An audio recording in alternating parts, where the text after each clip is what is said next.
নমস্কার। ত্রিপুরা রাজ্যের ধলাই জেলার কুলাই ক্লাস 12-এ পড়ুয়া একজন ছাত্রী আমি ডোনা দেবনাথ। আমি ক্লাস 12-এ পড়ি। আজ আমি কথা বলতে যাচ্ছি ত্রিপুরা রাজ্যের একজন বীর পুরুষ মহারাজা বীর বিক্রম কিশোর দেববর্মা মাণিক্য বাহাদুরের বিষয়ে। ওনার অবদান ছাড়া আমাদের স্বাধীনতা হয়তো সম্ভব হতো না। মাত্র 15 বছর বয়সেই তিনি সিংহাসনে বসেছিলেন।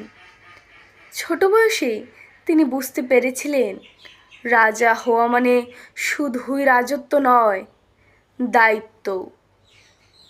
ব্রিটিশরা তখন আমাদের দেশটাকে গিলে নিচ্ছিল। একে একে সব রাজ্য তাদের পায়ের নিচে। কিন্তু ত্রিপুরা, আমরা ছিলাম স্বাধীন, গর্বিত ও আত্মনির্ভর। তিনি ব্রিটিশদের বিরুদ্ধে খোলা তরবারি নয়, কৌশলে লড়াই করেছিলেন। ত্রিপুরা ছিল আজাদ হিন্দ ফৌজের গোপন পথ। রাজা ভারতীয় জাতীয়তাবাদের সমর্থক ছিলেন। দ্বিতীয় বিশ্বযুদ্ধে তিনি ব্রিটিশদের কাছে বিমানবন্দর দিলেও ওনার দৃষ্টিভঙ্গি ছিল স্বাধীন ভারতের পক্ষে। রাজ্য মানে শুধুই মাটি নয়, মানুষ। ত্রিপুরার প্রতিটি নারী পুরুষ লড়েছিল সেই সময়, আর নারীরাও চুপ করে থাকেনি তখন।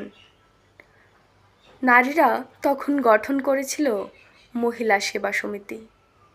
বিপ্লবীদের সাহায্য, রোগীর সেবা ও গোপনে বার্তা পৌঁছানোই ছিল ওনাদের কাজ।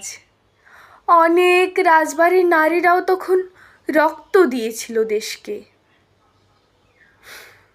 তিনি ভারতের একতা চান, কিন্তু জোর করে নয়, শান্তি ও সম্মতির মাধ্যমে। 15ই আগস্ট 1947 ভারত স্বাধীন।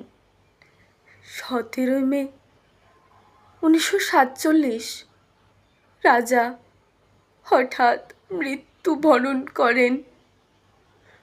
ওনার মৃত্যুর পর রাজমাতা রাজ্য প্রশাসন ত্রিপুরাকে ভারতীয় ইউনিয়নে একীভূত করে।